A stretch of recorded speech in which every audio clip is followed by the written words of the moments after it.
Welcome. It's another new show. I'm so excited. No, I am really excited because we have a new co-host. We have Patrick, and we have potentially many injured and sick other co-hosts. But I hope that they recover from all their situations and they rejoin us at some point. Um, but yeah, how are you guys doing today? It's been kind of a quiet week, right? It has been. I'm in the middle of a slow draft though, so I got a little bit of action this week, which has been nice. It's always good when you have a little bit of action during the week. Um, Shout out but married men. No kidding. well, I don't know. A little bit of mean, midweek action goes a long way. Well, the story that I read, it actually said that I read a study. It totally said that married people have more sex. That's what it says. So it's very interesting. I thought that was an interesting study that I read about. Well, sure, when you include people that aren't in any type of relationship at all, your denominator is way too large there. So also Anyway. I've become a graphic artist this week. And no, it's not for my OnlyFans, nor is it porn. But if you notice, I've done some new art on my channel. I designed this. Oh, it was so bad that Ryan's gone. He went to log into the YouTube to see the art for himself. Yeah. Oopsie.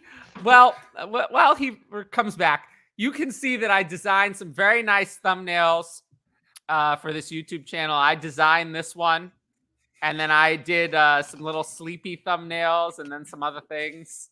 And then there's a new one coming out on Thursday. It's already been recorded, and it's scheduled for Thursday about Justin Herbert being a Dynasty buy.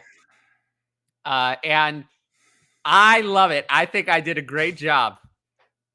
Very artistic. Oh, shut down my. Okay. I've never heard of that. I'm back. Yeah. Yeah, I left for a second. So Ryan, why don't you tell the people, because you were on the show at some point a while ago, maybe a month ago. Why don't you tell the people about whatever you want to tell them? And I would suggest while Ryan's talking, put some questions in the chat. Otherwise, we're going to talk about my OnlyFans. And now apparently on Twitter, what I heard today is that I should be on the cover of Vogue. That's what they said. Twitter is big fans of me being on the cover of Vogue. So unless we want to talk about that, I suggest putting questions in the chat, because otherwise we're going to talk about me being on the cover of Vogue. But anyway, Ryan, go ahead and tell the people about yourself. Yeah, absolutely. So a couple things. I've been playing fantasy football since 1995. So the year I was born. A long time. It's crazy, right? It's been a long journey. My dad was cool enough to pay my first entry fee into my first league that I did. We drafted in a garage of a local oil company, and it was a blast. And I've been hooked ever since. So that's kind of my background from fantasy side.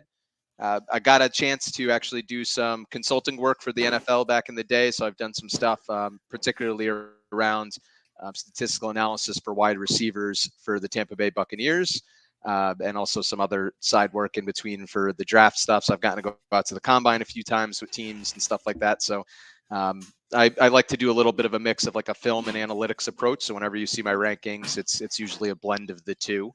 I usually watch about 150 rookie prospects every year, do deep dives into game film, the all 22, all that good stuff. Big Washington Commanders fan, unfortunately. Grandfather was a Marine, so my father and his 4 brothers all grew up in Virginia, and that's kind of how that landed. And love the fan base there, though, and love the connections I've made on Twitter. And then lastly, I've done some stuff with the fantasy community with charity work. I do a thing called hashtag Announce the Pick, where we get athletes and fantasy football analysts and personalities to announce people's slow draft picks with short little 15 to 20 second videos in exchange for donations made to the charity of the presenters or announcer's choice. So we've gotten Matthew Berry involved. We've had some other NFL players involved in the past, and some ESPN personalities and stuff. So we're trying to get that a little bit more off the ground. But that's kind of like a grassroots charity thing that I like to do around this time of year when we're doing rookie drafts and stuff. I love that. So you have like all this experience. So That's why I think the chat is working. It is working. It is working. Okay. Yeah, there's just nobody chatting. So you're here because I wanted someone smart to be on the show. And, I am not an idiot, but I didn't work for the NFL. I actually been to the NFL office, which I don't know if you've done. So I've done that. I've been there, but I didn't work for the NFL. I didn't scout anything. And I think I'm better than I once was, but, like scouting and that kind of stuff is not my area of expertise. Dynasty strategy, which is the title of the show, is what I'm known for. And start sit, I would say, because that's a little more micro. That's easier for someone who doesn't have like an actual background in football to do, I would say. But some of the scouting stuff, the actual football is not, that I'm not the best you could find in everything. I'm more here for my beautiful face, my entertainment, and answering questions on Twitter and start sit and stuff like that, draft strategy. So we brought in someone smart to cover up for my lack of smarts in some areas. Adam, thank you for this. And then we are also looking for another co-host. We're going to be looking for someone to potentially step in for me when I get tired. I will say the long form YouTube format has not really been what I've been as passionate about lately. So we're going to be looking for someone who can potentially step into being me on a week or two here and there to give my brain a rest because these shows are tiring. But yes, questions in the chat would be very nice. Until that time, though. I've got a question for Ryan. Oh, you do? Okay. So, Ryan, away, man. You, wide receivers, Tampa Bay Buccaneers. Are you the reason Mike Evans is Mike Evans today? So I actually came on the year after they, funnily enough. Just say yes. Just say yes. I wish I was. I wish I could take credit for it. But I will say this because it's an interesting story. So their analytics department actually figured out the weight that Mike Evans was optimal at, where he wouldn't get injured with his hamstring, and they would very closely do weigh-ins with him throughout the week, throughout the season, and in training camp to make sure he didn't cross a weight threshold. So they're the reason why those hamstring injuries started to come down from Mike Evans. So I got to learn from some really bright people over there, and they had a great staff there. And, but it's just kind of a little interesting side note that the teams actually do go into that deep of analytics in the NFL, some of them. That's really cool. Thanks for sharing that, Ryan. I love that. And these are the kind of things that I think we're gonna hear about. You impressed me so much when you came on the Tuesday before the draft, I think. Yep. I was very impressed. I'm not easily impressed. I'm actually famous for saying one of my most famous quotes after that, after a long period of Ask Tyler, when I canceled the Ask Tyler live show, is that I never want to have guests on this show again.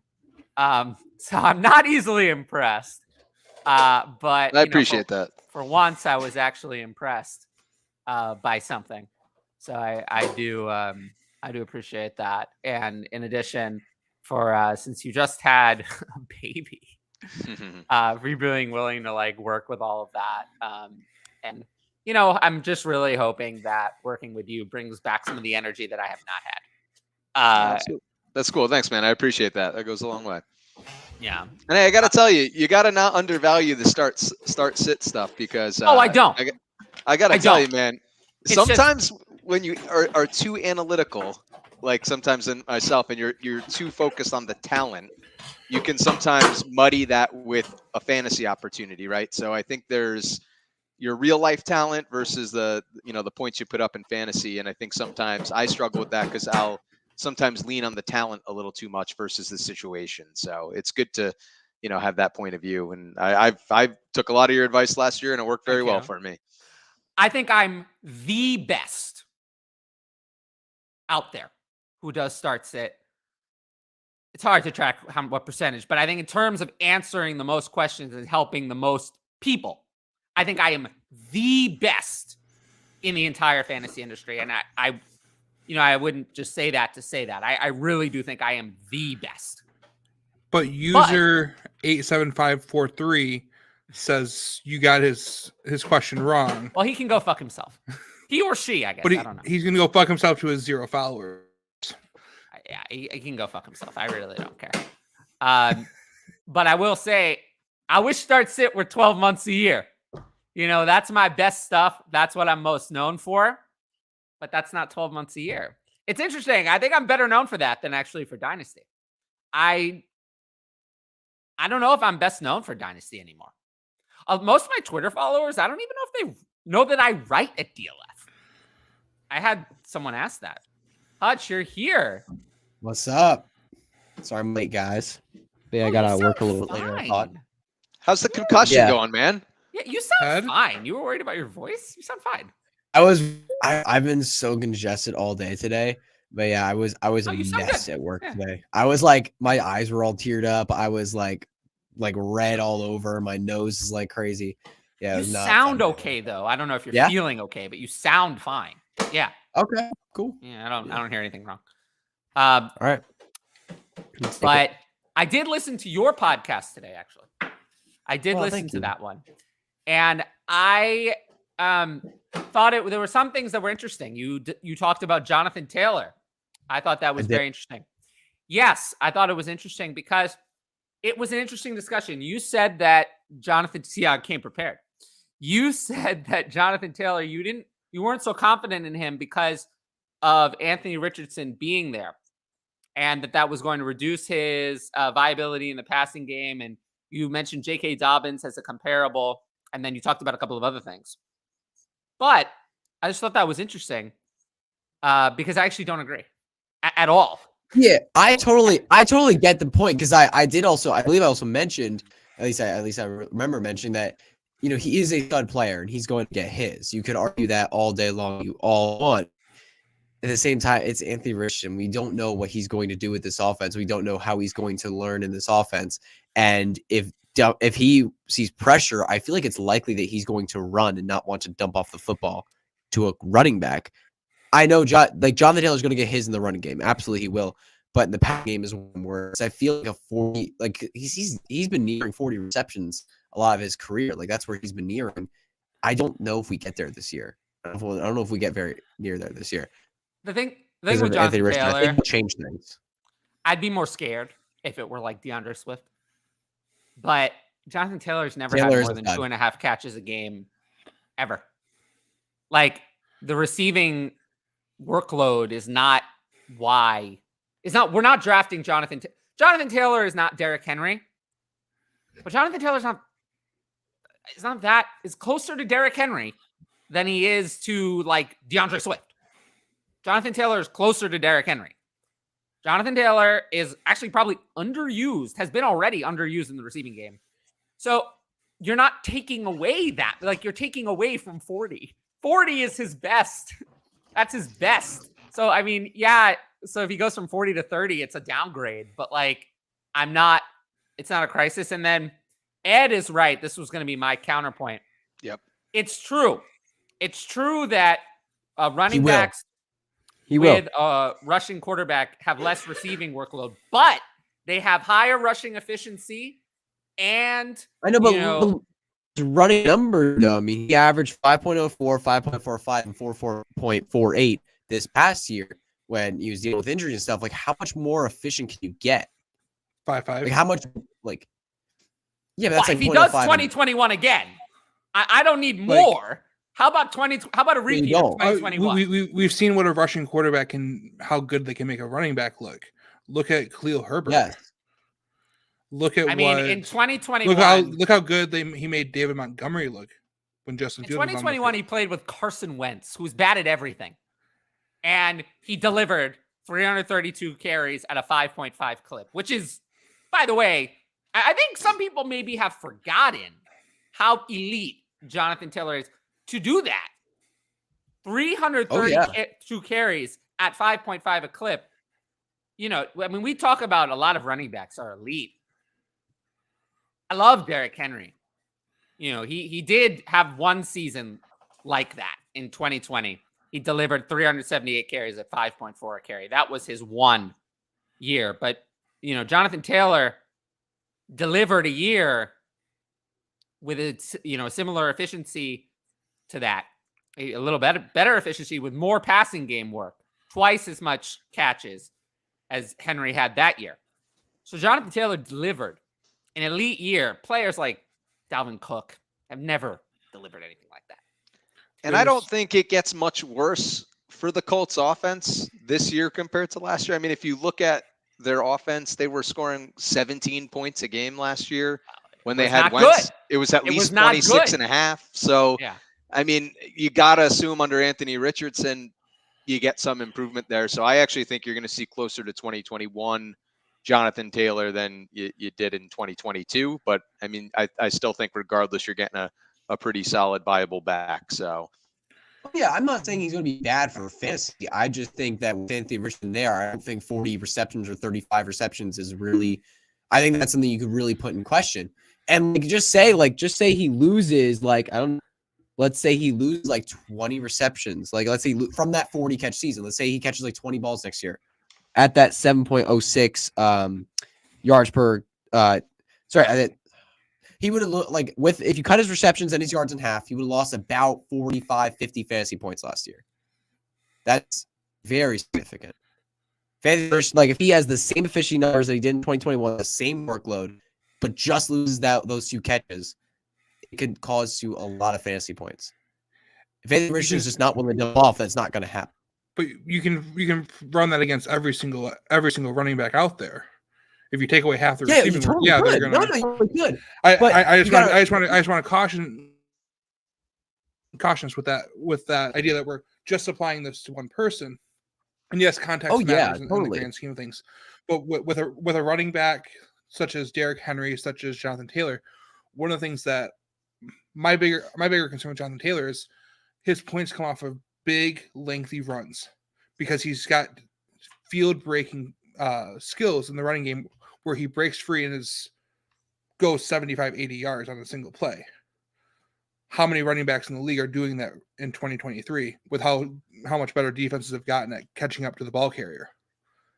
Very few. And Jonathan Taylor back in 2021 had probably 4, 5, 6 of those. Those are plays that, those are plays where putting those together, I'm more concerned to see numbers come down due to those plays getting reduced after 2 years of getting older, lower body injuries, than I am just losing out on going from 2 catches a game down to 1.5 or 1. I would be more. I mean, obviously the big rushes are important, but pass catching for running back in fantasy gives you everything.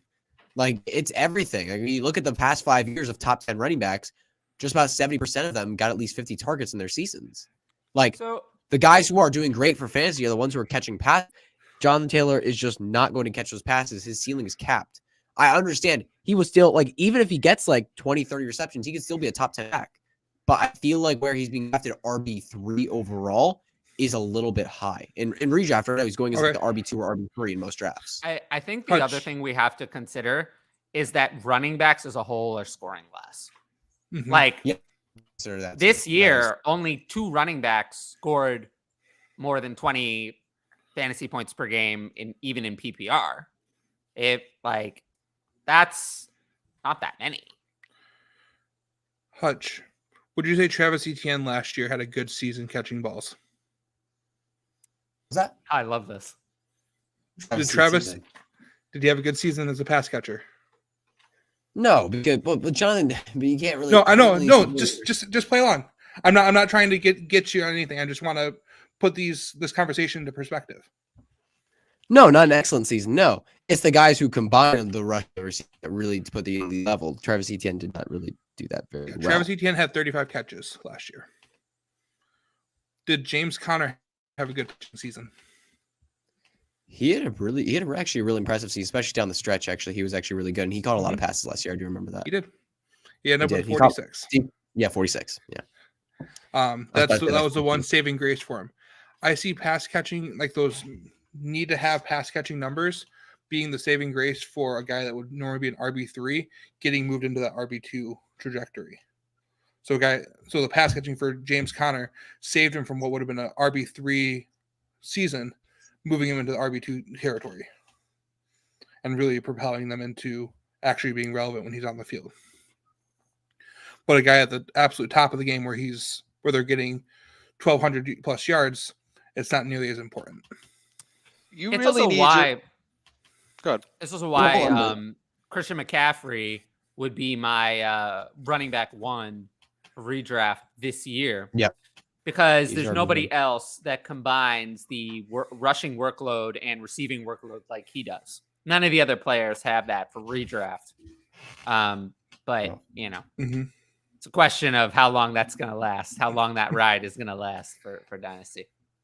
Well, and that's the thing is, I think, Hutch, you brought up a good point, though, is it's the running backs that can combine the running ability with at least involvement in the passing game that I feel like really shine. And I think last time I kind of rattled it off a little bit, but if you look, there's only 9 running backs that meet the criteria of 100 carries, which is that's nothing. It's 5.9 carries or less per game, very low volume, and 4 targets per game, not a ton. And you're looking at all guys that finished, within the top. Most of those guys that I listed there, if I look at the rankings there, they're all top 20, and most of them are top 10. And you got Eckler, McCaffrey, Barkley, Ramondre Stevenson, Aaron Jones, Joe Mixon. Those are the guys that end up being in that RB1 territories. At the 100 carries, you don't have to get a ton of carries, and the 4 targets per game. And if you can hit those thresholds, there's not many backs that do that, which is why I like a guy like Jahmyr Gibbs this year. Oh, I love Jahmyr Gibbs. Oh yeah, he's gonna be fantastic. Jahmyr Gibbs. At some point, we're going to talk about redraft rankings, probably in a month. Jahmyr Gibbs is someone whose ranking is incorrect, in my opinion. It's incorrect. He's an RB14 underdog. That's way low. That's not even fair. Well, that's not too easy. That's easy underdog, pickings. But that's not even what I've seen. I've seen him way lower than that. Yeah, that's not. On Fantasy Pros here, it says RB20. That seems. I don't understand that. Nah, I don't agree with that either. That seems crazy to me. He should be top 10 consensus. You think so? He should be. You say top 10 for who? Jahmyr Gibbs. I think he's going to end up being probably closer to 12 to 15. Let me look at the list. Let me look at his fan. 10 is a little. It's not far off. Are you ready to have Jahmyr Gibbs in your lineup week 1 against the Chiefs? Yes. 100%. In redraft? As your RB1. As your RB1 in redraft. Not as my RB1. That's why he's not. Okay. So 20 is ridiculous. 20 is hard. 20 is ridiculous. Right now I'm looking at I'm looking at 2023 draft rankings. Right now he's at 19. That's ridiculous. Give me around 12 to 15. Well, here, 12 to 15. Here, I'll read them. How about that? McCaffrey is 1, which I agree with. Eckler is 2, which I agree with. Taylor is 3. Honestly, I agree with that. Barkley is 4. That seems fine. Bijan is 5. No problem. Jacobs 6. Pollard 7. Chubb 8. Henry 9. Stevenson 10. Hall 11. ETN 12. And for me, it would be right there. Behind Hall and above ETN 12. And for me, Gibbs is fighting around 9 or 10. He's fighting around 9 or 10 for me. Looking at those names, I think you could make an argument there. I'm surprised because when you said top 10, I was like, nah, there's no way in redraft. Breece Hall my top 10 though too. Breece Hall would be in there. Or at least Breece Hall is really ready. He'll be in my top 5. If he seems 100% ready, he'll be in top 5. We need to see him in training camp, and as soon as he does that, his ADP is going to skyrocket. Back to running back catches, because while we were going, the reason I had to ask about Jahmyr Gibbs was because I was figuring out this stat of any running backs last year that had 35 catches or more. There's about 20 of them. All but 4 were inside the top 24 for fantasy points. Only 4 that were left out.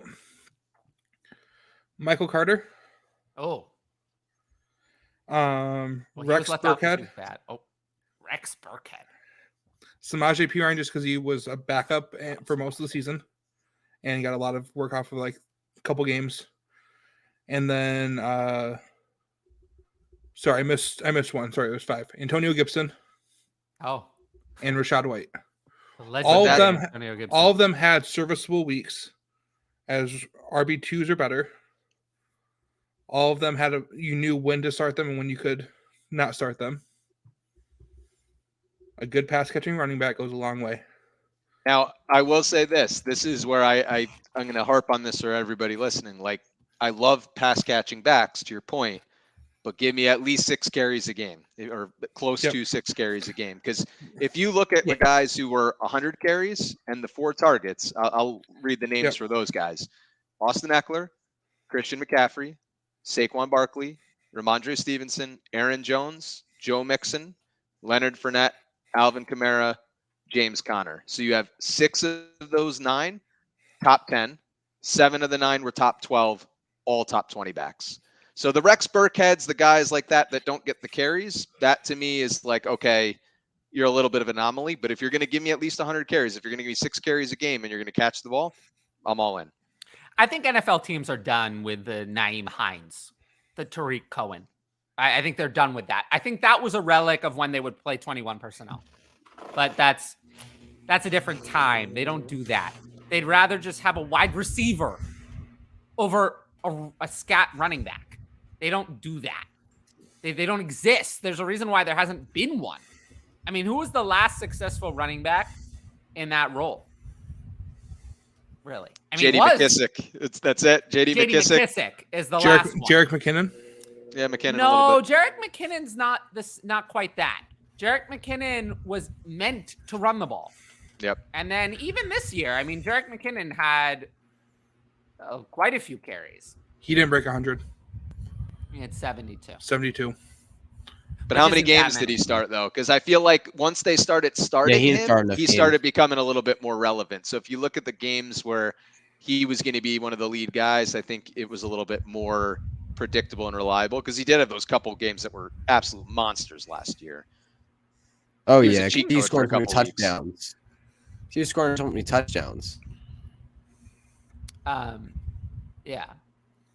Jerick McKinnon's also kind of an anomaly in that they thrust him into the role in the middle of the year, which was not their intention from the start. It's crazy though. He actually didn't have any games with 11 carries last year. That's not surprising. He didn't have a single game. He only had 1 game with 10. I really want to know what Kyle Shanahan would have done with a healthy Jerick McKinnon. I have no idea. When he signed him for that big contract, I want to know what he saw and what he had planned. And I think that could have potentially broken fantasy football. We saw when he tried to use Tevin Coleman in that role. Oh, it didn't work. Well, yeah, because anyone succeeds in that offense except Tevin Coleman. That's always my famous line. All right. I think what we saw of Christian McCaffrey is what we could have seen. Let's not get carried away. Let's not get carried away. All right. So if you're here, I appreciate you. Make sure to like the video, leave a comment, subscribe to the channel, and hit the notifications bell to be notified about future content, of which there's going to be a lot. It's going to be a lot more shorter videos and other things. Conan is feeling sick, but we're going to get back and record things soon. I released some solo shows, and there's going to be more of that. So you got to hit the notifications bell. And if you're watching on Twitter, I do appreciate you for watching there. Unfortunately, StreamYard and Twitter don't get along, so you can't leave a comment, which is kind of the main point of this show. So if you're watching this on Twitter, I put the link to the YouTube in the comment below that. So check that out and subscribe to the YouTube. I would love that, but I do appreciate you for watching on Twitter. And then, let's see. You can always leave a super chat if you want. I'd really appreciate it. But the best way to support me is always the Patreon, which is here, patreon.com/fantasyadvice. There's many patrons, so I appreciate everyone there. And Patreon just released a cool new feature. Very cool, to allow you to have a free trial for 7 days before being charged. I might activate that a couple of times throughout the year to give people a special offer to have 7 days for free and see if they like it. So check that out in the future. I'll probably do one in the next month or so. So you got to follow my Twitter, because that's where the offer will be announced at Tyler FF Creator. So paying attention to me, you might get things for free. If you don't pay attention to me, then you're not going to get things for free. That's just like what I say in my rookie drafts. I always say, if you trade with me and you give me what I want, then the draft is going to go quickly. But if you don't trade with me, then it's not going to go quickly. Then it's not going to go quickly. Then it's going to take a long time. And I like it when it takes a long time, because that means people get frustrated and they make mistakes, which is good for me. I don't get frustrated. Well, I do, but I don't make mistakes. When I get frustrated, I don't really play an emotional game. Okay. Ed's question. How do you decide when you have enough depth? Whoa. Enough depth. Whoa. English language was a tough one there. And start looking to move a player for future picks. I got it out. What do we think about Ed's question? And I appreciate Ed. He's one of my biggest fans. Longtime patron. That's interesting. That's a For really me, it's question. it Goes usually with the title of the show. For me, it really becomes a question of how frequently do I think I'm actually going to use that guy. Amari Cooper was a guy that, even though he had a really good season last year, fell into that bucket for a team that I have that was loaded with wide receivers. So it just becomes all right, is it just a bye week play in or an injury risk kind of backup? If that's the case, then I don't have any problem moving for future picks. If it's someone that I'm going to give good time in my roster and start them pretty frequently, that's when I say, okay, you know what, I'm going to hold on to this guy, even if I have 5 or 6 at the position or whatever. As long as they're going to play a decent amount of weeks, I'm happy with it. If they're just that bye week or injury reassurance, that's usually when I say, okay, I'm happy to move on for a future pick if I have some sort of other options. I agree with that. And I'll add, I want to look around the league. I want to look at my league without bias, without a feeling of superiority that I'm better than all of these other people. But what honestly, do you do, Patrick, if you do think that you're better? I get there through an honest look at the league of saying It was just an honest question. Yeah, and absolutely honestly, we have to take a look at the league and say, how does this team stack up? Do I have the same amount of depth as someone else? Am I prepared right now on May 23rd? Can this team sustain an injury or two and still compete? Am I going to be hurting come week 8 when I run into bye weeks and I lost an RB1 and suddenly I've got nothing behind it? And that's a good point. I think, bye weeks play a good point to your point, the injuries, but also like, where are you towards the trade deadline? I start to get a little less aggressive the closer I get to the trade deadline, only because I know if some dynasty leagues I know don't have them, but if you're in a league that has a trade deadline, for me, that's where I start to say like, okay, approaching the trade deadline, I'll get a little bit more cautious in moving my assets. Earlier in the season, I'm a little bit more open to it. Yep, absolutely. I also don't want to send it to someone that's going to make their team that much better, especially if I'm trading towards the future to try and keep myself competitive. But if I'm sitting there and I'm like, this year is probably not my year, and I've still got this guy that's sitting there at the end of my roster, and Amari Cooper that's not going to see my lineup. I had a lot of conversations about Tyler Lockett today. What do you do with him? Do you hold on to him right now and just write him out, or do you take that late second from someone in the future? Well, are you going to be playing him? And 2, that second round pick that you get right now for Tyler Lockett, that's a whole lot easier to move. You have 11 other teams in your league who are going to want a 2024 second. 11 other teams aren't going to want Tyler Lockett. Get the liquid asset that you can use to make your team better at the trade deadline as well. And be honest with where your team is in the competitive landscape. Like if you're kind of that fringe playoff team, that, and I saw some questions about like, how do you, know, kind of like if you're in the hunt. I mean, that's one of the big things for me is like, am I a team that I really feel confident can win the league this year? That's when I start to say like, okay, I'll keep a Tyler Lockett for an emergency situation over a late second versus, okay, I'm a fringe team. I know I'm not there yet. I might sneak into the playoffs. I could win a game maybe, but I'm not making a ton of noise. That's where I'll say like, okay, I'll hold on to those. I mean, I'll get rid of those meaningful assets and take on that second. Talk to someone outside your league. I've got a couple of buddies that I'm in leagues with, but I also say, hey, am I misjudging this? Is this team not as good as I think it is?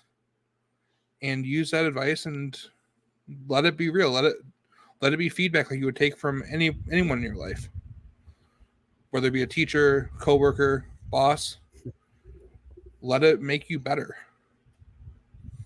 Hutch, go for it.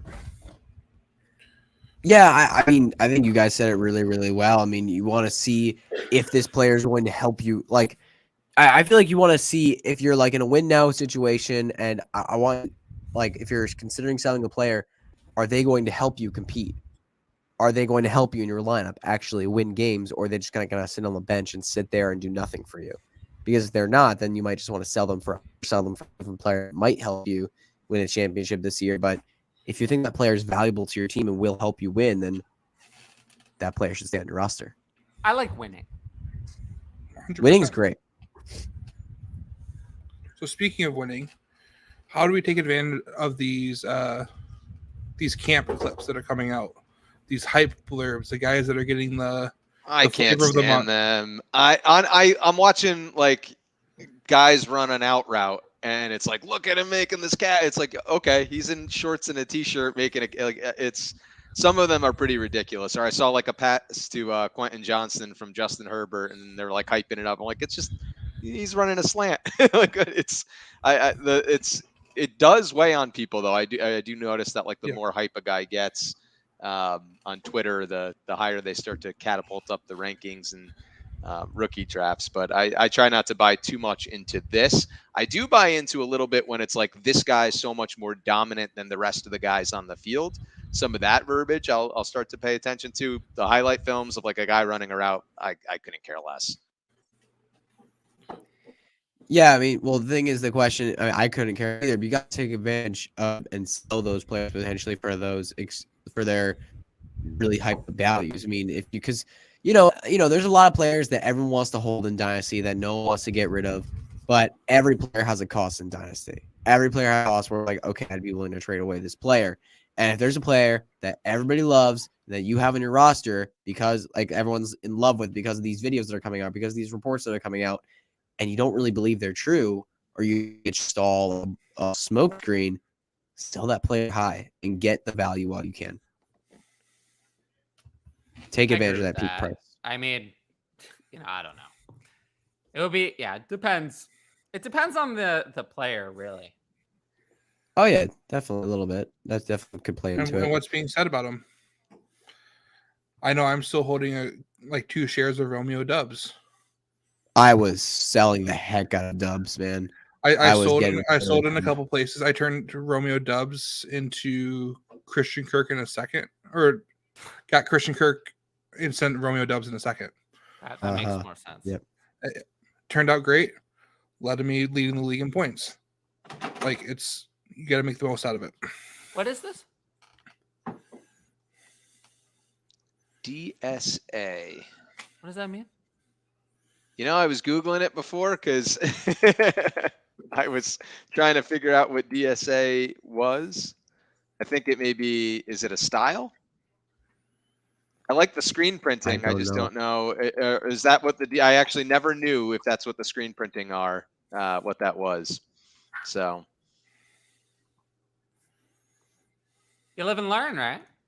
Superflex, Dynasty, full PPR. Love, Kirk, and Christian Watson and Devon A-Chain, or Stroud and Ramondre Stevenson. Ooh, that's an interesting one. I feel like...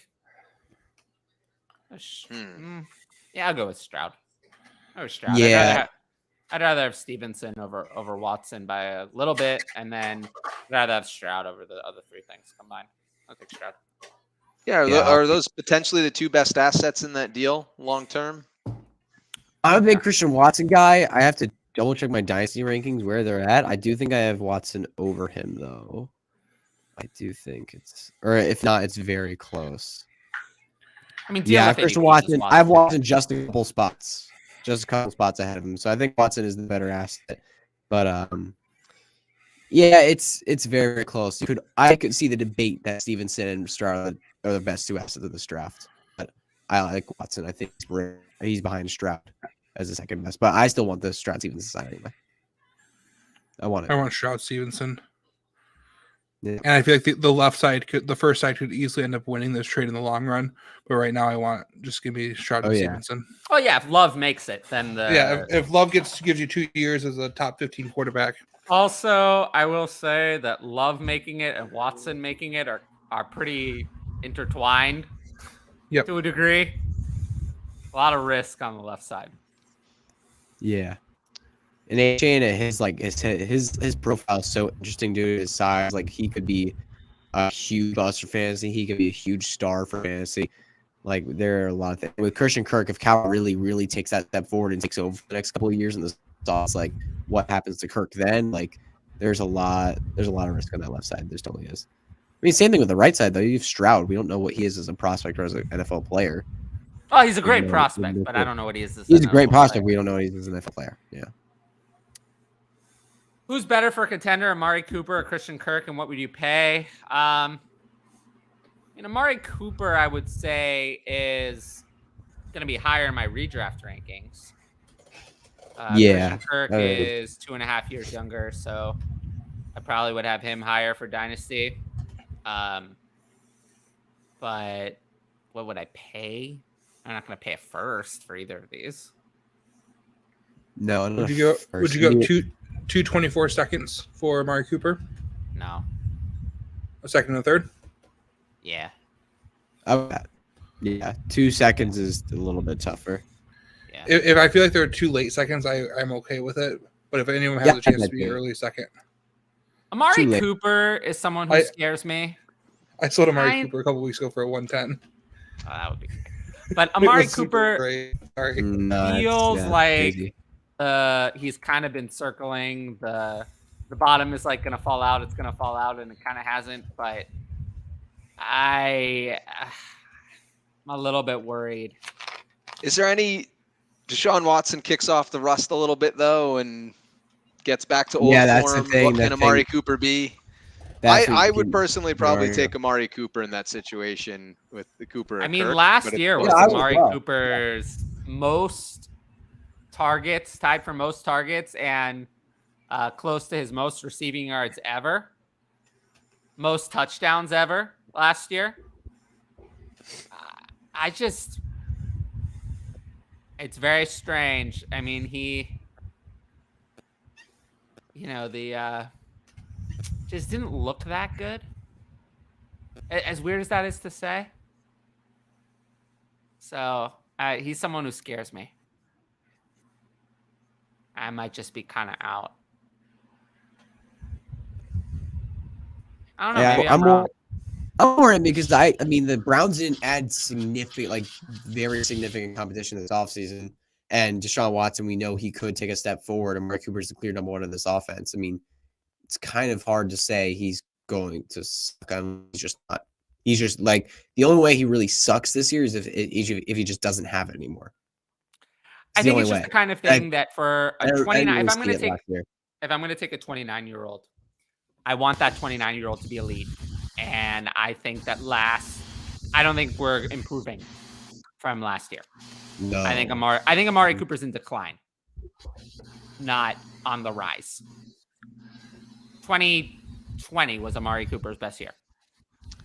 But it does say for contender, which kind of makes me feel like, I don't know. I am leaning a little bit to Cooper. I don't know Kirk's got Lawrence, but they've had some changes on that offense a little bit. I don't know if Kirk's numbers start to come down a little bit. Is safer? I don't think he is. I don't know if Watson is the same Watson, then Cooper is completely worthless. Completely worthless. I mean, he was worthless. He was totally unusable. I'm concerned, Jacksonville, that your amount of weapons. God damn, that bell's annoying. Yeah, where is that? Where's that coming from? A kid's toy. I'm concerned that all the assets and the skill position players in Jacksonville are better just for Trevor Lawrence in fantasy, and not for the general wide receivers. And we've talked about this, I feel like, every single week when it comes to the Kirk Pretty much. Ridley takes. Someone's not going to get it, or they're all going to get it, and no one's going to be happy with what they actually get. I don't feel like anyone's going to be taking that away from Amari Cooper. Who's doing that? David Njoku? David Njoku's not taking away from Amari Cooper in Cleveland. Even if he breaks 200 yards a game, Amari Cooper's still going to get 75, 80 yards. Yeah, at least 6 catches. You're sitting at a 14.5 point floor without touchdowns. I do think Elijah Moore. Give me that. I can slide that into my wide receiver 3. Is better than what they had last year. But I don't know how that it's going to make that much of a difference. And Cedric Tillman, while he actually is a very good prospect, I don't know if he's going to be ready to like make a big impact year 1. You scared with what Ridley could do to Kirk, though? At all? Yes, very. Yeah, we saw Ridley be like a top 5 receiver. Pay for these guys. I don't want to pay up either. If I was going for him, I want to get him cheap. I'll put my stamp on Cooper out of the 2. If I'm going to pay up for someone old, I want someone elite, of which there are. There are leagues where you can get, and I've seen it. You know, I usually say, "Oh, you don't want to buy Devontae Adams. Oh, you don't want to buy Cooper Kupp." There was one trade I did see where Cooper Kupp went for the 208. I would consider at that price. I've seen it. What? Well, Hutch, not everyone is. Hutch, you do realize there's no intelligence requirement to play Dynasty. These things do happen. Yeah, that's just I would consider exploring elite options, because at the end of the day, I don't think I'm going to rank Cooper as a top 20 receiver in redraft. And Kirk, I can tell you, I'm definitely not going to rank in the top 20. So I'd want someone who's going to make a difference. Wide receiver 25 is not going to make me win. No. I think that's fair. Quarterbacks like Anthony Richardson open up huge holes for the running back in the run game. Yeah, we talked about that. I think enough. We did. Toronto Dave, welcome. Love Toronto Dave. Will too. last year's trend of wide receivers greater than running backs continue, or is it an anomaly? If not mistaken, this trend happened before and immediately corrected back to running backs the following season. Incorrect, actually, Travis. Incorrect. What happened is that all the running backs stayed healthy the following season. Not better, just healthy. So we got all the games from the top running backs. That's why the picks look better, because they all stayed healthy. So actually, it's incorrect. Yes, I think that the trend generally is that in years where running backs and top picks don't stay healthy, we want to go more towards wide receivers. And some years they do. We want to go more towards running backs. But generally, NFL teams are going away from the workhorse running back. There are fewer and fewer every year. And I can tell you that this year, I don't love the running backs. Because why don't I love them? There aren't that many elite, no concern run. Actually, I would almost argue there are 0 no concern running backs this year. There are 0 of them. 0. Some years there's 1 or 2. This year there are 0. So since there are 0 running backs who come with no risk, of course, beyond even injury, even Christian McCaffrey comes with risk. If you look at the games splits of Christian McCaffrey with Elijah Mitchell healthy, it's actually not that great. If that's what you got, you'd be disappointed if that's what you got over a whole year. So even Christian McCaffrey comes with risk. Austin Eckler comes with risk. So yeah, I'm all in on wide receivers. I mean, am I really going to take Josh Jacobs over Jamar Chase? No. Oh my goodness, no. That's what the rankings here on Fantasy Pros say you should do. I'm not in on that. No, they do not. That's what it says right here. It says it right here. I'm reading it. It says that you should take. What? That's what it says. It says you should take 4 running backs before any receiver. So I don't agree with that. That's not how underdog is drafting. No, Underdog. Is it standard? Maybe that's the No, only thing I it can says- think of. Well, standard, the running backs would be even higher. This is PPR. Wow. In underdog, there are 9 wide receivers going in the first round. No, 8 wide receivers, 1 tight end, and 3 running backs in the first round. I think That's how for people are me- drafting. For me, That's how people are actually drafting. well, for me in the first round, I would say I would have McCaffrey, Eckler, Taylor, Barkley, and Bijan in there. And that's probably it. The 5 running backs in the first round. Yeah, that's probably that was. I'd have 5 running backs Yeah. in the first round. Then Yeah, because Jefferson, you- Chase, Hill, Kelsey, probably Lamb, Cup Yeah. in there for me.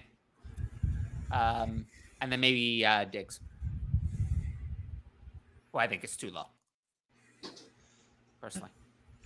I'm mean, still on yeah, I and I'm in like the very minority of this when I say this, but I still really, really like Najee Harris. And I know I am very, very I like low on that Najee. minority. I like think Najee. I don't think not first round sounds a little high. not first Not round, first round. but I think Not first I round. will have him on almost every one of my teams. And I think Fourth round is fourth. He's going to the 4th round underdog.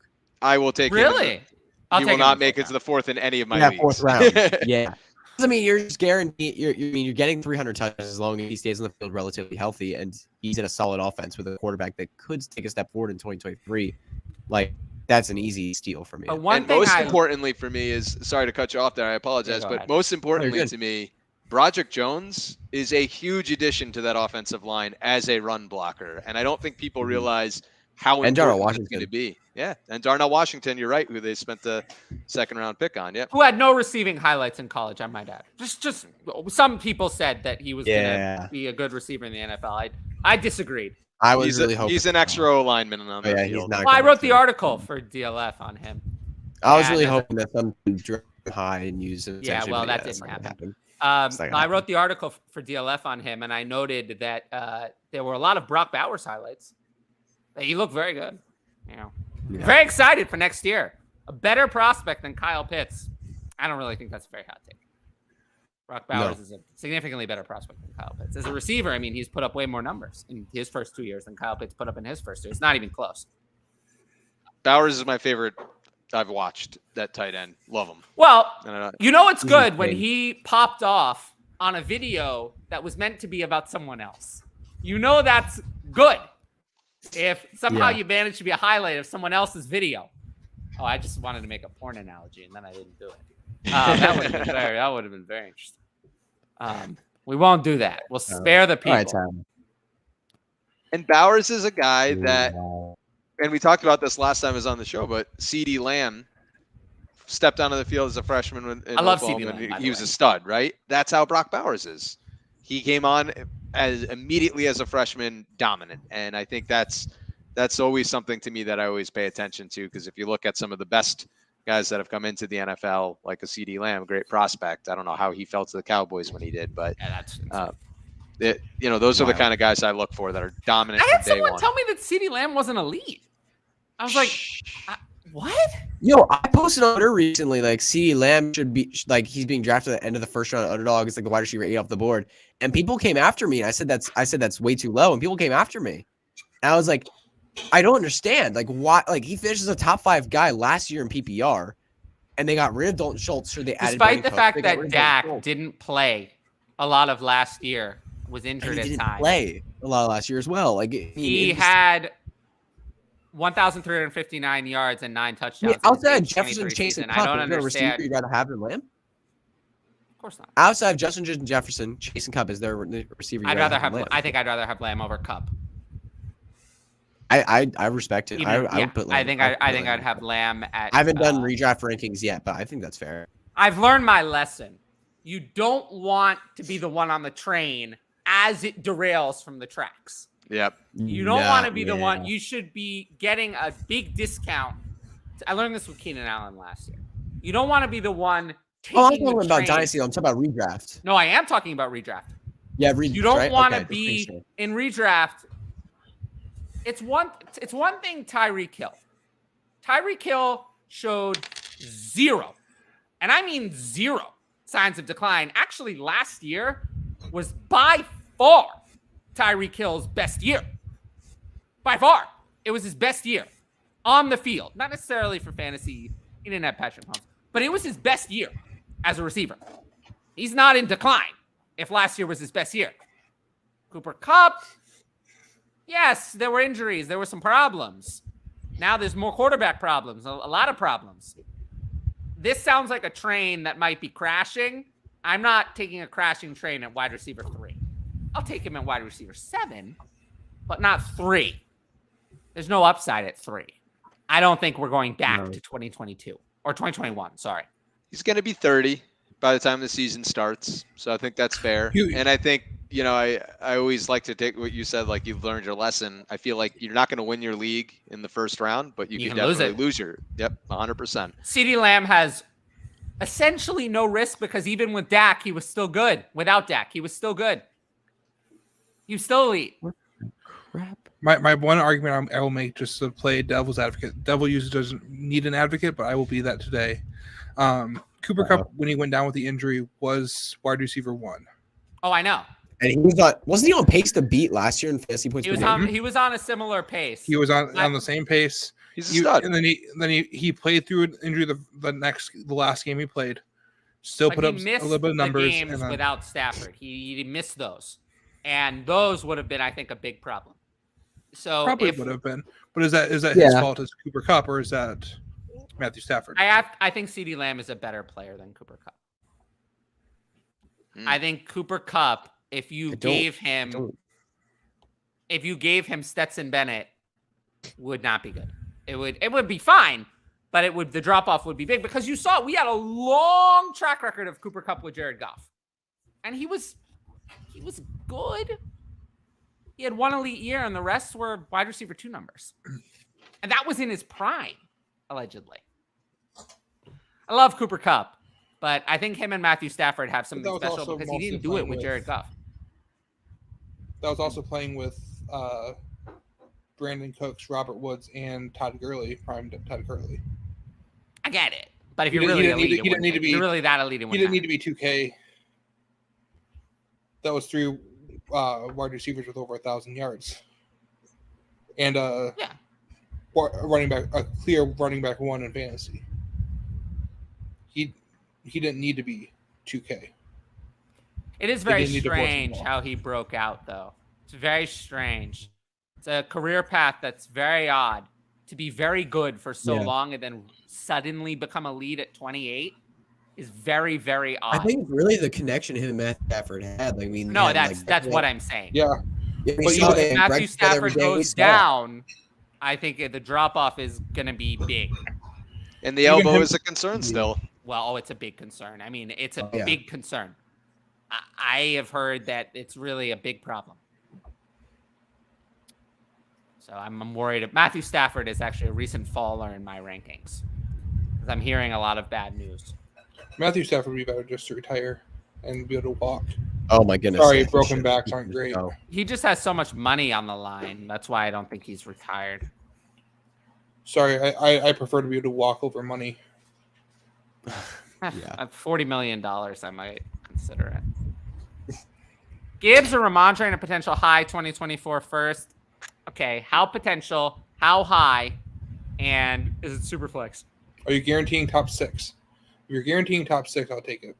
Yeah, I kind of agree with that. Because I don't think you're getting pick 1 or 2. I think there's going to be enough teams that are find ways to tank, even in leagues with anti-tank rules. 1 and 2. I would agree. Even though how much bad offer. No, I'm just saying Gibb. The potential high 24 first. I like the pick side. If you can tell me it's going to be somewhere between picks 3 and 6. Yeah, I'll lean the Ramondre side with pick as well. Yeah, it's. So I can go get another Gibbs. Gibbs the top 4 running back in my dynasty rankings, like all in on him, but Ramondre is a very, very good player, and he got a high for first. What? I have Stevenson at 11, so it's still a running back 1. And just for this year, 10. Just for this year, yeah, I have him 11 as well. I have 11 as well. You guys had them 10, 11, Stevenson and Gibbs in your redraft rankings. What? So, no. Gibbs my what were your 4. In redraft? Give that everyone. Redraft, Oh, you said sorry, 8 to 10 the earlier. redraft. So I'm talking this is just redraft. this year. Oh, we're So talking Dynasty, just, 'cause this is a Dynasty trade, Yeah. right? Yep. But just to get through Yeah. this year, you're Oh, just calculating get on through this about the year. same. Okay. You're looking about the same. Yeah, So they'll be Ramondre, about you the get a same. 24 high 24 first. You can replace right there. I like yeah, that I process. agree with that. That's why I would go with Ramondre side. You're not Yep. this year on the points. I'm with you. So one QB, Oh. Gibbs and Waddle, or Burrow and T. And one QB, it's Gibbs and Waddle easily. Yeah, It's it's not- Gibbs yeah, and I it's agree not. on one QB for sure. Nothing- I thought it was a nothing to super talk flex for a about sec. I thought it was. Well, then Gibbs if it's super flex, for a there's also second. nothing to talk about. Then it's the Burrow side by a lot. But Yeah, in Burrow. one QB, it's the Gibbs side by a lot. It's Gibbs and Waddle. Yeah. What's a good strategy for balancing win now while still looking at the future? Try to win with younger players is really the way to do that. Try to win with younger players who also you are gotta producing. you gotta find the young players who are producing. That's it. Yeah. Because if you Jalen invest Waddle. if you go in now, try to invest because here's the thing, like there are plenty of great trades that people have made where it's like trading a veteran wide receiver who's like just before the aging out, because before people were trading I remember seeing trades where it's like Jones and an extra first for CeeDee Lamb. That's the kind of trade you make if you want to stay win now and build for the future. Trade for a young guy who you think is going to be a stud, and just get that extra picks, and then go for it. I think those are the kind of moves you want to make. There's clear trades from 2020 before Julio's decline where people sold off Julio, ended up with things like Justin Jefferson, CeeDee Lamb, and more. And that's how you turn your team around and you continue to win, is jumping off before it's too late. Yeah, I think that goes to Tyler's point before, right? Don't be the on the train when it derails. You don't want to be the one holding the early. It's a game of hot potatoes sometimes. And You always want to. people have gotten a lot smarter in the last 3 years. Yeah, they have people. Dynasty players are getting smarter. Well, and better it's because and I've become so prevalent, I think.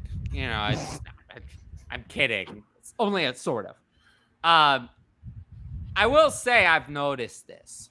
I've noticed this now when I look on Twitter, when I look in leagues. A lot of people seem to be doing these things that I came up with. These ideas that were my original ideas. Now everyone's doing. Now everyone's trading the 308 and a piece for a 24-second. Everyone's doing that. It was my idea. I'll take credit for that. Now everyone's doing that. Now everyone knows to do that. People know to target, with your late thirds, they know to target 25 seconds, and then you just build up over time. That kind of house building strategy. Now everyone's doing it.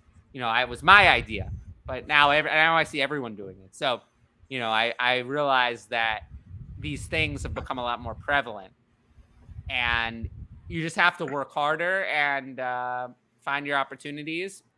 And the one thing I will say that has not changed, and people have gotten a lot smarter, but during drafts, they do dumb things.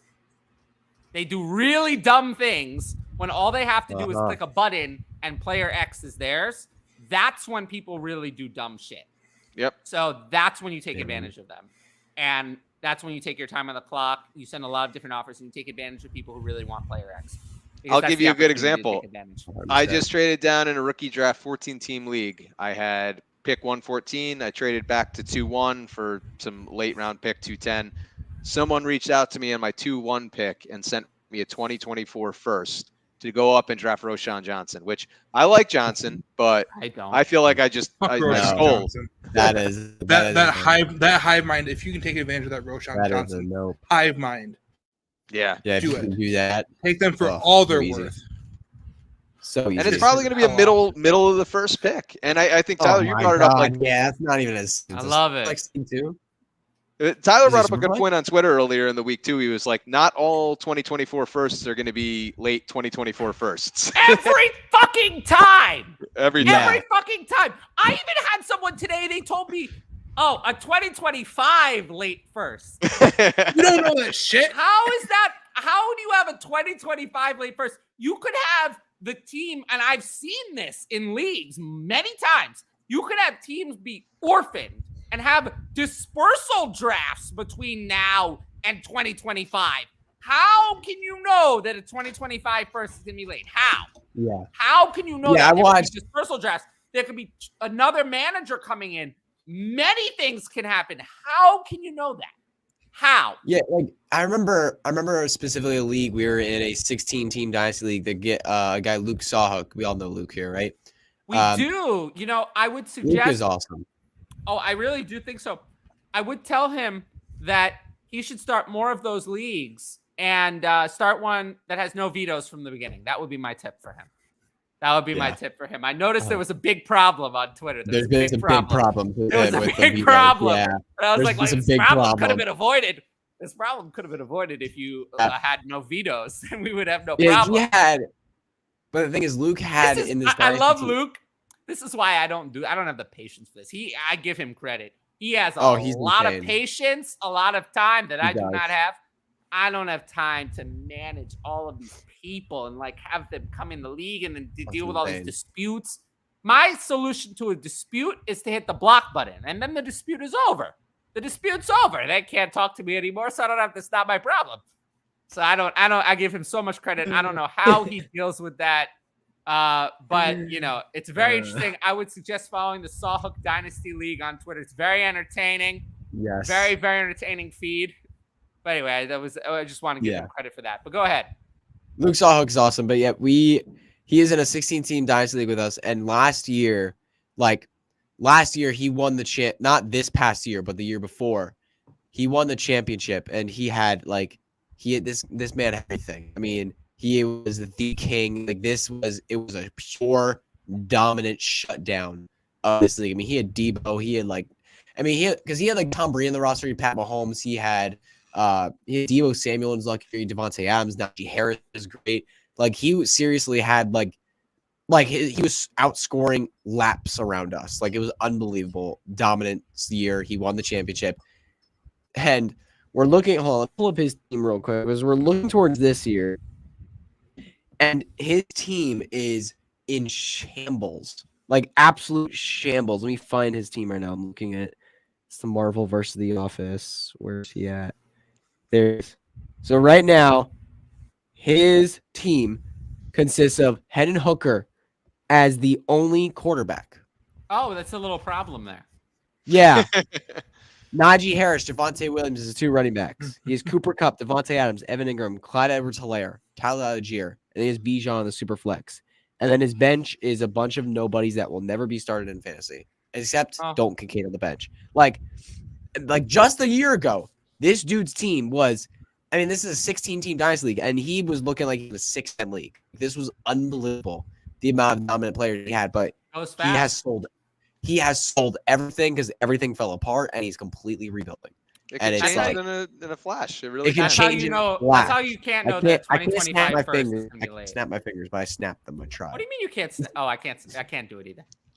I'll give you another good one. So when Michael Thomas was absolutely dominant, there was a team that had Michael Thomas, Christian McCaffrey, George Kittle, and Saquon Barkley. Oh. All of them got hurt that following year. Oh yeah. If you traded for that first round pick, you had the number one pick the next year. So it's just everybody would have assumed that was a late first, then it ended up being a number one pick. So you really never know. So don't assume it's a late Debo first, too. even if you're giving it away. Think about Debo too. Just a couple years ago, this guy was valued super highly in fantasy, and look at him now. Like he's kind of like thrown totally out. Changed, Like I can't tell him for anything at Dynasty. I have one team where I have him, and nobody's taking him for anything. And I'm just like, I'm stuck with him. Like, nobody wants him anymore. Like nobody wants Debo. Everyone is done with Debo. I'm in 2 contracts league where he's the most expensive player in the league off of that big season that he had. What was it, 2 years ago now at this point? Not worth it. Yes. Yep. I'm going to read you some statistics. You know, it's very interesting statistics about Jahmyr Gibbs. You know, his college statistics. So let me read you the college statistics from Jahmyr Gibbs, and you tell me what you think. So 11 or more games each year. First year, 85 carries. Second year, 46 carries. Final year, 120 carries. Oh, sorry, I pulled up the wrong page. Those were actually Josh Jacobs' college carries, not Jahmyr Gibbs. And what did Josh Jacobs become in the NFL? Workhorse back? No concerns. Look at Kamara. No worries at all. I'm not worried at all. Jahmyr Gibbs actually had more carries in 2 of his college seasons than Josh Jacobs in 12 games, I might add. than Josh Jacobs had in any of his. I have no concerns at all. Zero. I don't think he'll be a worse back. That's I think he doesn't have to be though. That's the. But he doesn't have to be. No. I'm not saying he has to be at all. I mean, 10 carries. We talked about. I'm super high on Jahmyr Gibbs, and I think he will break 80 receptions his rookie year. He'll be fantastic for fantasy. Like I think he's going to be an awesome fantasy football player. Like he is not going to be a workhorse back. I'm just want to pointing make out sure we're not thinking that to Mr. or Mrs. Grimley that argument 2 here is bullshit. It is bullshit. We already seen an example of Alabama didn't give him carries. Instead, you could have had the player that Alabama gave a lot of carries to. He was available. Do you want Damian Harris instead? He was great, right? Alabama gave him a lot of carries. Brian Robinson. Yep. I don't know. So no, it doesn't matter. I mean, Alvin Kamara played at Tennessee. He didn't even play at Alabama, right? 107 and 103 well, he carries. Did play at Alabama, and then he had to go to a different team. Correct. Yep. That's a whole other story. That one Alabama backfield, I believe, had loaded. Yeah, it had Alvin Kamara had to transfer, and then Derrick Henry's in there, Brian Robinson, Damian Harris, Brian Robinson wasn't there. Derrick Henry was there. Alvin Kamara, Kenyon Drake were all there at the same time. Remember him? Good Lord. TJ Yeldon. TJ Yeldon. Kenyon Drake had a pretty good NFL career. He kind of circled the drain at the end, but Kenyon Drake was a success in the NFL. He just didn't deliver the one year he had a high ADP, so people don't like him for that reason. But he was a success. But Josh Jacobs was far less utilized than Jahmyr Gibbs, and he has had no problem having more than a minimum of 217 carries every year in the NFL and 240 or more in 3 of the 4 years. So I have no concerns. None. Yeah, no. Oh, we've retired the Taco Tuesday brand. That's the old brand from the old Ask DLF show. I had someone ask me, will it ever come back? No, it will never come back. Never, ever. That show will ain't it come back. Boomerang. That show is permanently canceled. I appreciate all my time there. It was time for literally every party of that show, myself, Cal, Addison, and DLF, to move on. That show's never coming back. Never, ever. I think it's more likely that I, go on the cover of Vogue than that show coming back. That show's not coming. But it was great while it lasted. But that was one of those things. You ever have a thing that's like really awesome, and then you jump the shark, and then you still go for 4 more months? Like a TV show. It's really great. Like Game of Thrones, jumps the shark, and there's a final season that's just a disaster. And then, it would have been better without that. That's Ask DLF. It was great. Then it went on for 4 months when it was not great. And then it should have been canceled. And it was mercifully the plug was pulled. And I think everyone's happier now. So, yeah, never coming back Taco Tuesday. I miss Cal. I have no idea where he is. Addison's still around on Twitter. Cal, haven't seen him. Might have left the industry, honestly. He was supposed to do a project for DLF, which I've never seen. So I don't know. I don't know what happened. Someone asked me about that recently. I didn't know what to tell him. I didn't know. Oh, and yeah, this is my Patreon Discord. But yeah, I think that's the first time I've addressed the end of that show on here. Yeah, it's fine. I'm happy. I like doing content on my own show better because this show can't be canceled. Tyler, you're still in a league with Cal? Yeah. No, Cal's great. Cal, honestly, Cal has 4 kids. Cal and I were not in this for the same thing. This was a hobby for Cal. His name on Twitter is Calvin and Hobby. Yeah. I always wanted this to be a career. And I still see him around the DLF Slack channel. Yeah, he's still there. But, I just I think he wanted to kind of take a step back from doing content, and kind of it had just been a lot. And I think it was a good time for him to for him in his personal life to like leave the show. But I don't really have any hard feelings towards Kyle. What the heck? If I did, I'd say it, but I really don't. And I will say that DLF is great, actually.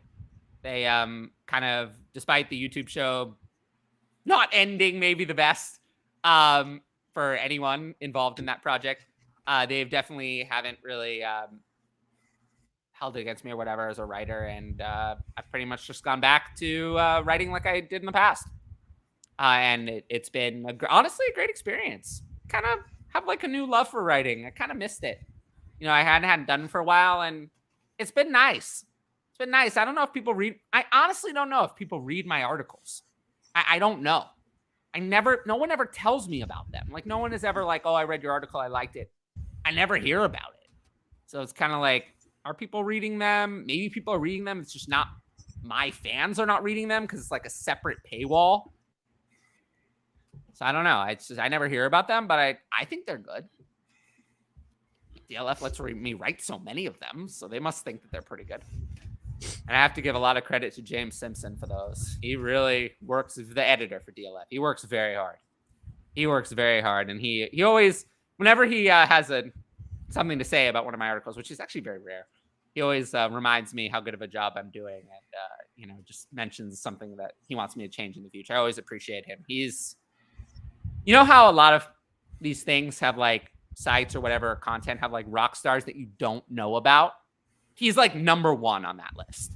Like James Simpson, he is, I guarantee you most of you have no idea who he is, but he's know who he is. Oh no, you do. I mean, right as you left. But I mean, the people watching the show probably have no idea who he is. And there would not be DLF articles without him. So he's is awesome. Like been a very important part of like my journey as a writer. I always like to remind him just, how great he is and all that. Any hope for Fournette or Zeke to land in a good spot? They're on my waivers in my league with a running back limit. I can drop Jerome Ford, Damian Harris, or Israel Abanikanda. For those names.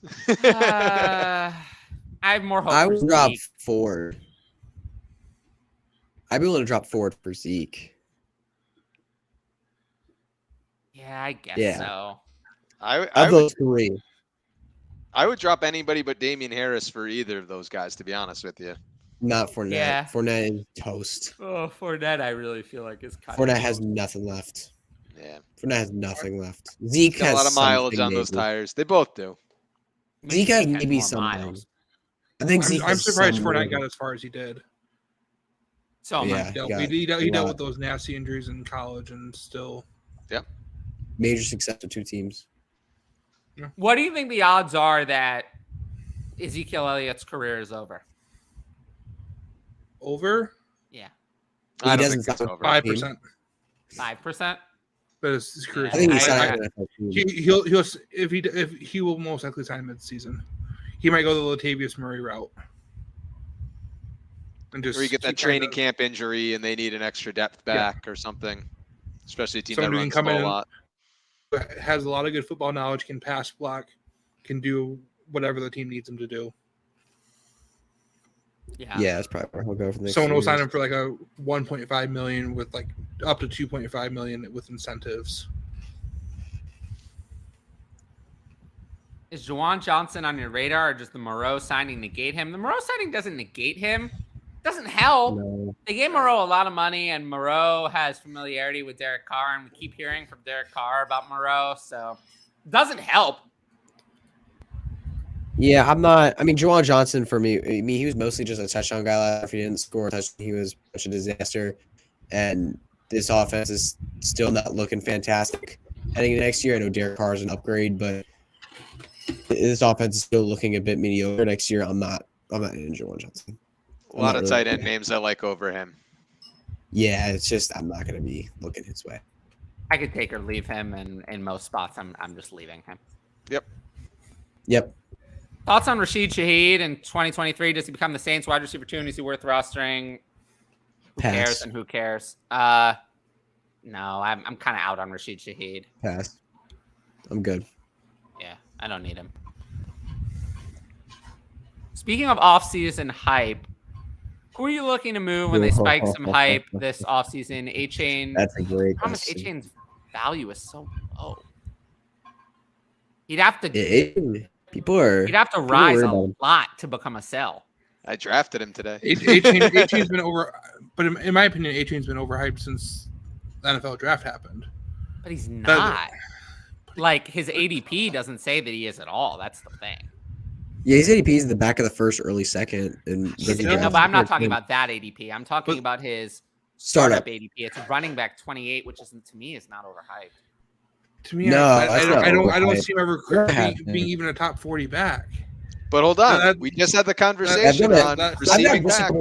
I'm low on A-Chain. I've gotten just a couple spots lower. I'm barely low on A-Chain in consensus. I've said this before, but I'm nervous he becomes a special teams guy. And yeah, I'm so nervous, man. And I can't draft someone and put him on my team if I at like an RB30 price if I don't think he's actually going to see the backfield and get those even 5-6 carries a game. I don't see that for him. I think I know you guys are going to tell me otherwise. You're going to say that yes, he's going to. Don't worry about it. I don't see it. I feel like he's going to be worse than he could be like Trey Sermon. That's possible. Like that He's red got flag. more talent than the Trey Sermons coming out. I hear what you're saying with the landing spot. But that red flag is waving for me, and I'm like, I'll take anyone else. Not anyone else, but the guys around him at his ADP. I don't feel like I ever need to settle for taking him because there's always something else better that I want.